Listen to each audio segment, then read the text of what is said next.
السلام علیکم ورحمۃ اللہ۔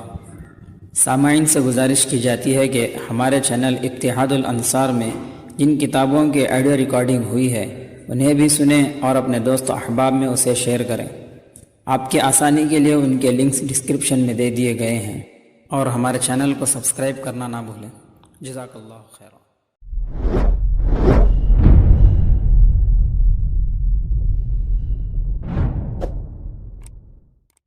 بسم اللہ الرحمن الرحیم۔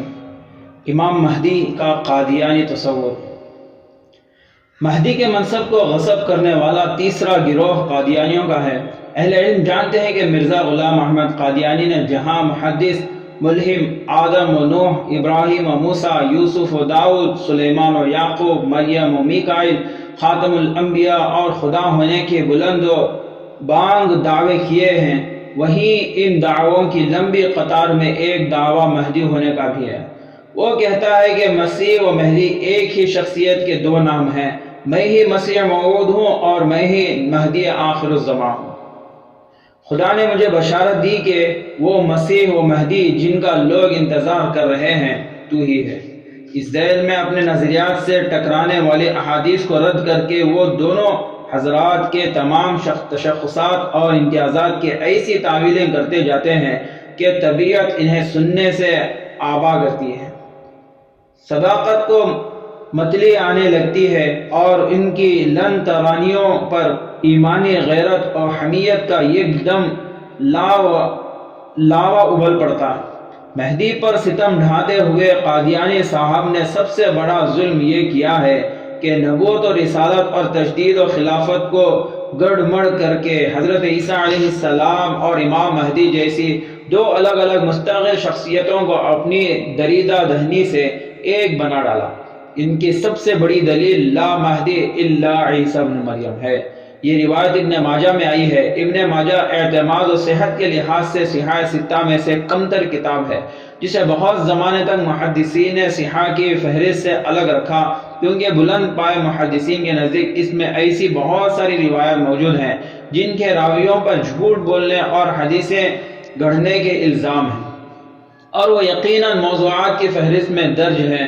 چنانچہ مشہور محدث حافظ ابو الفضل محمد ابن طاہر مقدسی متوفی سن 507 ہجری نے جب حسن ترتیب اور جاندار ابتدائیہ کی بنیاد پر اسے صحاح ستہ کی ہم نشینی کا شرف بخشا، تو اسی وقت سے محدثین یہ تصریح کرتے آ رہے ہیں کہ کتاب اگرچہ اب صحاح میں شامل ہے لیکن اس کا مقام ان کتابوں میں سب سے کمتر ہے، اور ما انفرد به ابن ماجہ فہو ضعیف، کہ جس کو ابن ماجہ تنہا روایت کریں وہ ضعیف ہے۔ درجہ بالا روایت امام ابن ماجہ کی انہی انفرادیات میں سے ہے جسے ان کے علاوہ کوئی مقبول محدث روایت نہیں کرتا۔ اس لیے امام صنعانی، حافظ ازدی اور ابو عبداللہ حاکم، امام ابن تیمیہ، امام ذہبی، ملا علی قاری رحمۃ اللہ علیہ اور شیخ ناصر الدین البانی رحمہ اللہ جیسے بلند مقام محدثوں کا خیال ہے کہ یہ حدیث موضوع ہے اور اس کا حقیقت سے کوئی تعلق نہیں۔ اس کے برخلاف ہمارے پاس صحیح و متواتر احادیث کا ایک بڑا ذخیرہ موجود ہے جو مہدی و عیسیٰ کی الگ الگ نشاندہی کر کے دو مستقل شخصیتوں کے وجود پر دلالت کرتا ہے۔ ہم ان روایت کی روشنی میں دونوں کے حالات و امتیازات، شخصیت و خد و خال اور مہد سے لحد تک ان کے حیات و کارناموں پر مفصل روشنی ڈالتے ہیں تاکہ قادیانی دسیسہ کاریوں کا پردہ چاک ہو اور ایک روشن و اٹل حقیقت برق بد امام بن کر ان کے نشیمن کو تہ و بالا کر ڈالے۔ نام محمد، والد کا نام عبداللہ اور لقب مہدی ہوگا۔ اہل بیت کے خاندان سے ہوں گے، فاطمی نسب ہوگی، والد کی طرف سے حسنی اور ماں کی جانب سے حسینی ہوں گے۔ مدینے میں ولادت ہوگی، چہرہ روشن و نورانی اور ناک بلند و ستواں ہوگی، شکل و صورت میں حضور صلی اللہ علیہ وسلم سے مشابہ اور اخلاق و سیرت میں حضرت حسن رضی اللہ تعالیٰ عنہ کی طرح ہوں گے۔ 40 سال کے ہوتے ہی والی حجاز کی وفات ہو جائے گی اور جانشین کے مسئلے پر مدینے میں اختلاف شروع ہوگا۔ مہدی اس وقت ولایت کے اعلیٰ مقام پر فائز ہوں گے۔ وہ اس اندیشے سے مدینے سے نکل کر مکے کا رخ کریں گے کہ لوگ خلافت کی ذمہ داری کہیں انہی کے کاندھوں پر نہ ڈال دیں۔ یہاں اہل نظر انہیں طواف کرتے ہوئے پہچان لیں گے، لیکن اس وقت ملاقات نہ ہوگی۔ چند دنوں بعد پھر ان کی تلاش ہوگی۔ بالآخر صلحاء قیام گاہ کا پتہ لگا لیں گے اور باصرار انہیں باہر نکال کر حجر اسود اور مقام ابراہیم کے درمیان کعبۃ اللہ کے صحن میں علانیہ ظہور ہوگا۔ چنیدہ مسلمان بادل کے ٹکڑوں کی طرح بڑی تیزی سے بیعت کے لیے پہنچیں گے۔ ان لوگوں کی تعداد اصحاب طالوت اور بدری صحابہ کی طرح 313 ہوگی۔ ان کا باہمی تعلق مثالی ہوگا۔ وہ دین کے جانثار اور اس وقت کے افضل ترین مسلمان ہوں گے۔ ظہور و بیعت کی خبر مشہور ہوتے ہی مکے پر حملے کے لیے شام سے ایک لشکر روانہ ہوگا، لیکن ذوالحلیفہ پہنچ کر وہ صحرا میں دھس جائے گا۔ یہ مہدی کی روشن کرامت ہوگی جس کی گونج پورے عالم اسلام میں سنائی دے گی، اور ایک سرے سے دوسرے سرے تک مسلمانوں میں خوشی کی لہر دوڑ جائے گی۔ اب شام و عراق کے ابدال اور دین کے شہدائی بیعت و نصرت کے لیے مکے کی راہ لیں گے۔ اپنے لشکر کی تباہی کے بعد سفیانی خود حملہ آور ہوگا۔ اس کی ننیحال قبیلہ کلب میں ہوگی، خاندان قریش کا ہوگا، بیشتر پیروکار کلب ہی کے ہوں گے۔ وہ بڑا ظالم ہوگا، بچوں کو قتل کرے گا، عورتوں کے پیٹ پھاڑے گا اور قبیلہ قیس کی لاشوں سے وادیاں بھر دے گا۔ لیکن مہدی کے ہاتھوں اسے بھاری شکست ہوگی، عورتوں کو باندی بنا لیا جائے گا، وہ دمشق روڈ پر فروخت ہوں گی، مال غنیمت کا ڈھیر ہوگا۔ جنگ کے خاتمے پر امام خوب داد و دہش کریں گے۔ اس دن وہ شخص بدقسمت ہوگا جو جہاد کے اجر و ثواب اور قلب کی غنیمت سے محروم رہ جائے۔ اس معرکے سے نمٹ کر مہدی مدینہ منورہ کا رخ کریں گے۔ روضہ نبوی پر حاضری ہوگی اور افضل ترین مجاہدوں کا ایک بڑا لشکر ان کی امارت میں شام کی طرف روانہ ہوگا۔ یہاں مسلمانوں کی حالت دگرگوں ہوگی۔ ان پر حملے کے لیے 8 لاکھ یورپی عیسائی دمشق کے قریب اعماق یا دابق میں پڑاؤ ڈالے ہوں گے۔ ان کے جھنڈوں کی تعداد 7 یا 8 ہوگی۔ مہدی کے جیالے 3 حصوں میں تقسیم ہوں گے، ہر ایک کا جھنڈا الگ ہوگا۔ دشمنوں کی بنسبت ان کی تعداد بہت تھوڑی ہوگی۔ عیسائی چالاکی سے مدنی لشکر کو جنگ سے ہٹانا چاہیں گے، لیکن ان کے سخت رویے سے وہ جوش میں آ جائیں گے۔ 3 دن مسلسل خون ریزی ہوگی۔ چوتھے دن اللہ تعالیٰ مہدی کو فتح سے ہمکنار کرے گا۔ سارے صلیبی مسلمانوں کے ہاتھوں مارے جائیں گے۔ میلوں دور تک لاشیں پڑی ہوں گی۔ کچھ لوگ جان بچانے کے لیے ترکی اور بحر روم کی طرف بھاگیں گے۔ مسلمانوں کا لشکر ان کا پیچھا کرتے ہوئے لبنان میں گھس پڑے گا۔ بیروت کی سرزمین فاتحین کی قدم بوسی کرے گی۔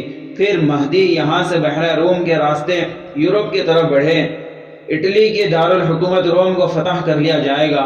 پورے بر اعظم میں اسلامی فوج پھیل جائے گی۔ عیسائی شکست کھا کھا کر بھاگیں گے، انہیں کہیں پناہ نہ ملے گی۔ امام واپسی میں قسطنطنیہ کا قصد کریں گے، یہ بھی اس وقت صلیبیوں کے قبضے میں ہوگا۔ مجاہدین کے نعروں سے اس کی فصیلیں گر پڑیں گی۔ شہر میں فوراً ہلالی پرچم لہرایا دیا جائے گا۔ دشمن بے دست و پا ہو کر ہتھیار ڈال دیں گے۔ مال غنیمت کا انبار ہوگا۔ حجازی فوج سب پر قبضہ کر لے گی۔ امام ڈھالیں بھر بھر کر اسے تقسیم کریں گے کہ اچانک دجال کی افواہ اڑے گی۔ وہ فوراً شام کی طرف دوڑیں گے۔ تحقیق کے لیے 10 سواروں کا دستہ آگے آگے چلے گا۔ خبر جھوٹی نکلے گی، لیکن کچھ ہی عرصے میں دجال کا خروج ہوگا۔ وہ تمام جہاں میں گھوم کر شام کی طرف بڑھے گا۔ امام اس سے پہلے دمشق پہنچ جائیں گے۔ ابن مریم کا نزول ہوگا۔ مجاہدین فجر کی نماز کے لیے صفیں درست کر رہے ہوں گے۔ اقامت کہی جا چکی ہوگی۔ مہدی امامت کے لیے جیسے ہی تکبیر کہنا چاہیں گے، 2 فرشتوں کے شانوں پر ہتھیلیاں رکھے حضرت عیسیٰ علیہ السلام مسجد کے مشرقی مینارے پر اتریں گے۔